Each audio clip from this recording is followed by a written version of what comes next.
तो बात करते हैं सबसे पहले AEW डायनामाइट की रेटिंग की। तो दोस्तों इस वीक की जो रेटिंग आई है वो आई है 1.039 मिलियन व्यूवर्स, और ये लास्ट वीक के मुकाबले में 19% जो है वो कम हो चुकी है। और इस जो है वो रेटिंग के पीछे पता नहीं क्या वजह है, जबकि 5 चैंपियनशिप्स भी डिफेंड हुई इस जो है वो शो पर।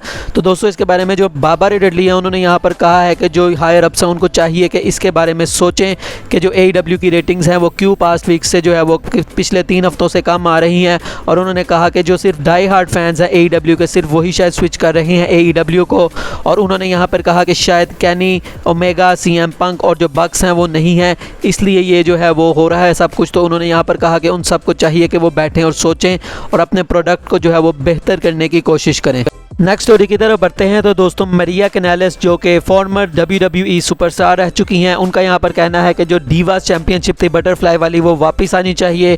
और यहाँ पर उन्होंने कहा कि वो काफ़ी ज़्यादा अच्छी चैंपियनशिप थी और ज़रूरी नहीं कि सब मेरी बात से एग्री करें, ये प्रो रेसलिंग है और आप यहाँ डिसएग्री कर सकते हैं। और दोस्तों इसके ऊपर जो ट्विच स्टेटस है उन्होंने भी यहाँ पर रिप्लाई किया और उन्होंने यहाँ पर कहा है कि नो, मतलब कि उनको लगता है कि इस चैंपियनशिप को वापस नहीं आना चाहिए। अब वो पता नहीं ऐसा क्यों कह रही है, शायद उनकी लेगेसी जुड़ी है उससे, इसलिए यहाँ पता नहीं। तो आपको क्या लगता है कि क्या इस चैंपियनशिप को वापस आना चाहिए या नहीं आना चाहिए? बात करते हैं अब MJF की। तो दोस्तों कल डायनामाइट के बाद जो हमारे MJF है उन्होंने एक पिक्चर अपनी सोशल मीडिया पर अपलोड की जो कि आप देख सकते हैं। और यहाँ पर वो इस तरह से कह रहे हैं कि जो मॉक्सली है वो चैंपियनशिप जीत चुके हैं, लेकिन उनकी निगाहें उनकी चैंपियनशिप पर हैं और जल्द ही वो चैंपियन बन भी जाएंगे। नेक्स्ट स्टोरी की अब हम बात करते हैं। तो दोस्तों आज कर्ट एंगल ने सोशल मीडिया पर एक ट्वीट लगाई जिसमें उन्होंने लिखा कि 21 साल पहले अनफॉरगिवन 2001 में उन्होंने WWE चैंपियनशिप के लिए स्टोन कोल्ड स्टीव ऑस्टन को हराया था।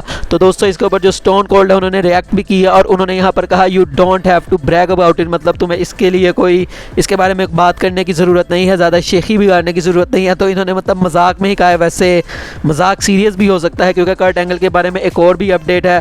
और वो अपडेट ये है कि दोस्तों जो कर्ट एंगल है उन्होंने कहा है कि जो WWE है वो मेरे साथ काम करना चाहते हैं और मुझे काफ़ी ज़्यादा अपॉर्चुनिटीज़ भी देते हैं और वो शायद मुझे रेसलमेनिया में भी अगली इन्वॉल्व करना चाहते हैं। लेकिन उन्होंने यहाँ ये भी कहा कि मैं जो है वो अब रेसल नहीं कर सकता, तो हो सकता है जो हमें स्टीव ऑस्टन और कर्ट का कोई सेगमेंट देखने को मिल जाए मेनिया में, तो ये काफ़ी एक बड़ा मोमेंट होगा हम सब फैंस के लिए। नेक्स्ट दोस्तों बात करते हैं रिकोशे की। तो दोस्तों रिकोशे ने रिसेंटली कार्मेलो हेज के ऊपर कमेंट करते हुए कहा कि कार्मेलो हेज को रॉ, स्मैकडाउन या NXT जहाँ पर भी चाहे डाल सकते हैं और उन्होंने कहा वो जहाँ पर भी जाएगा कमाल करेगा। और उन्होंने कहा कि मुझे ये समझ नहीं आती कि वो क्यों जो है वो मेन रोस्टर पर नहीं आ सकता, अगर सोलो सिकोवा मेन रोस्टर पर आके कमाल कर सकता है तो मेलो भी ये चीज़ जो है वो कर सकता है। मतलब उन्होंने यहाँ पर जो कार्मेलो हेज है उनको कहा कि वो काफ़ी अच्छे सुपरस्टार हैं और अगर वो मेन रोस्टर पर आते हैं तो काफ़ी कमाल कर सकते हैं।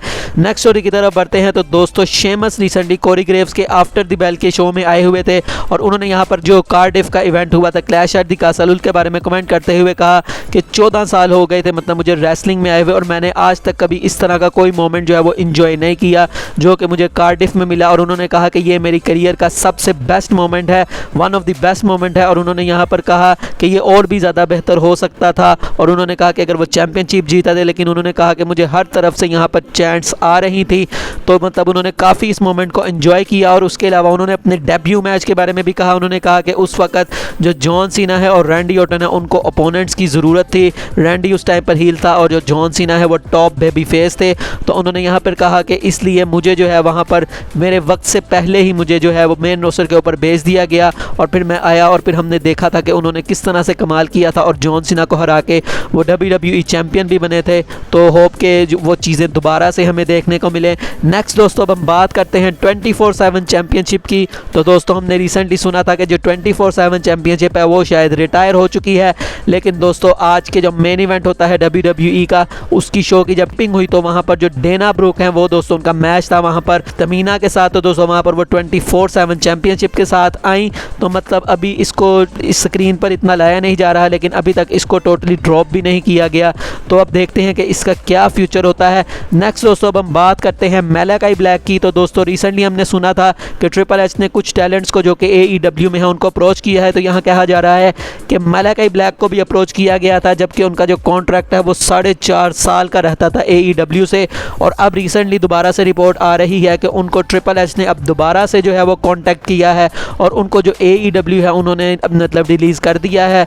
तो अब देखते हैं कि जो मालाकाई ब्लैक हैं वो जल्द हमें WWE में देखने को मिल जाते हैं या नहीं मिलते। नेक्स्ट स्टोरी की तरफ बढ़ते हैं। तो दोस्तों आप सबको पता है कि CM पंक ने जब अपना AEW में रिटर्न किया था प्रो रेसलिंग में, तो उन्होंने काफ़ी ज़्यादा WWE को क्रिटिसाइज़ किया था। तो उसके बारे में रोमन रेंज से पूछा गया तो उन्होंने कहा कि एक ऐसे बंदे की तरफ से ये सब चीज़ें आ रही हैं जो वो कहता है वो उस तरह का बिल्कुल भी नहीं है। और उन्होंने यहाँ पर कहा कि जब हम बात करते हैं CM पंक की तो वो उस तरह का नहीं है, मतलब वो अपने आप को बेस्ट कहता है, मतलब वो, लेकिन वो उतना अच्छा नहीं है जितना कि जॉन सीना अच्छा था। और उन्होंने यहाँ पर कहा कि उन्होंने उस तरह से कोई नीडल भी मूव नहीं की जिस तरह से द रॉक ने की थी। उन्होंने कहा कि वहाँ पर वो सिर्फ एक अच्छा सुपरस्टार था लेकिन उसने इस तरह का कोई काम नहीं किया जिस तरह से वो अपने बारे में बात करता है। नेक्स्ट दोस्तों एक गुड न्यूज़ की तरफ बढ़ते हैं। तो दोस्तों 10 अक्टूबर का जो मंडे नाइट रॉ का शो होने वाला है वहाँ पर जो DX हैं दोस्तों उन्होंने वापसी अपनी करनी है, मतलब DX हमें उस शो में देखने को मिलने वाले हैं। ये ऑफिशियल न्यूज़ है।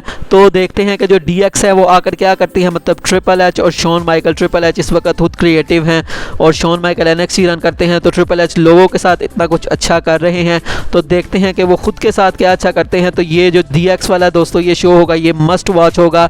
और जो DX है हमें पता है कि वो कितना ज़्यादा जो है फैंस में कितने ज़्यादा ओवर है और कितना ज़्यादा उन्होंने हमें पास्ट ईयर्स में इंटरटेन किया है। तो हम होप करते हैं कि दोबारा से एक इंटरटेनिंग सेगमेंट हमें देखने को मिलेगा। अब यहाँ पर भी स्ट्रीट प्रॉफिट्स ना आ जाए बस, लेकिन देखते हैं कि बहरहाल DX का हमें क्या देखने को मिलता है। नेक्स्ट दोस्तों अब हम बात करते हैं पॉल हेमन की। तो दोस्तों पॉल हेमन ने रिसेंटली जॉन सीना के ऊपर एक इंटरेस्टिंग कमेंट किया।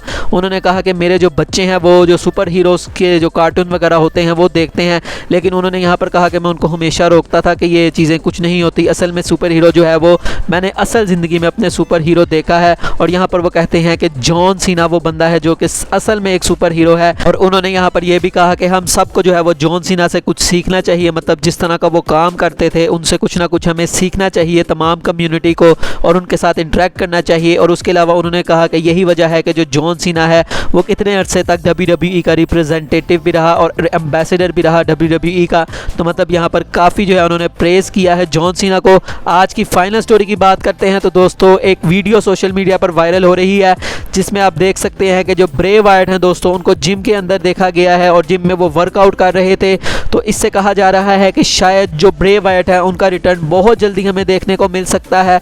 और जो वाइट रैबिट की थ्योरी और वो जो मैंने आपको बताया था 23 सितंबर का शो, तो उसके हिसाब से दोस्तों जो कल का स्मैकडाउन का शो होने वाला है वो काफ़ी ज़्यादा इंपॉर्टेंट होने वाला है। मतलब आज का शो अब तो आज ही होगा स्मैकडाउन का शो, तो उसकी भी वीडियो आपको मिल जाएगी कुछ घंटों बाद। तो दोस्तों कहा जा रहा है कि उस शो में जो है वो ब्रे वाइट जो है आ सकते हैं।